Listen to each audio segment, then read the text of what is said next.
We're now going to discuss updating or patching. It's important to update all software, applications, firmware, operating systems, everything. An update or patch is simply a fix to a bug. When it's an update to a security bug, it's a security update. And it's the security updates that we care about most in terms of security.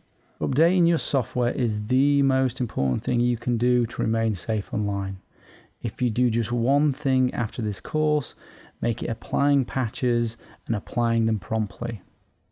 Updating your software is the most important thing you can do to remain safe online. I cannot repeat that enough. Although updating software is pretty simple, I'm going to go through it step by step deliberately for those people that are listening to the course who are not familiar with each step, because it is so vital that patching is kept up to date. Everything that you need to update, unfortunately, has different ways and different interfaces for each piece of software. So it's a bit of a pain to update, but we'll explore soon ways to actually make it a lot easier. The products that need updating the most are, number one, those that directly interface with the internet, such as browsers like Opera, Edge, Firefox, Chrome, browser extensions and plugins like Java, Flash, Silverlight. And if you use email applications like Outlook and Thunderbird, those are important. As these interact directly with the internet, they are the biggest attack vector. Second on the importance list is applications that use, play, view any sort of file that you download from the internet or any sort of file that you get from some untrusted source. So for example, Windows Media Player, that plays movies. You might have downloaded a movie. Adobe Reader, that views PDFs. You might have downloaded a PDF. Your image viewer for JPEGs, Excel, Word. These process the files they download, so they can be and are attack vectors. The example of macro viruses within Excel and Word. And third, the operating system.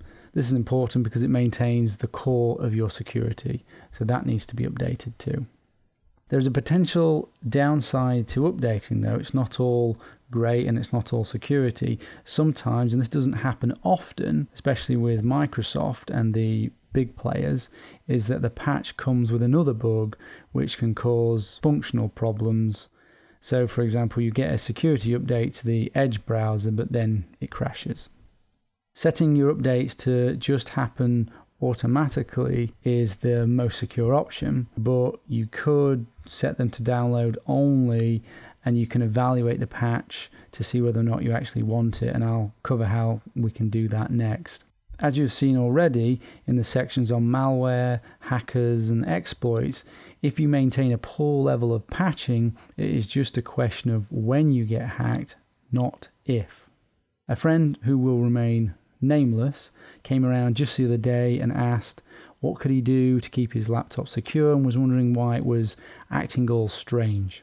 So I had a quick look at the machine, and it hadn't been updated since 2011. I told him, forget setting up security, you need to reinstall the operating system and start again. The machine is very, very likely to have picked up all sorts of undesirable passengers, so don't let that be you.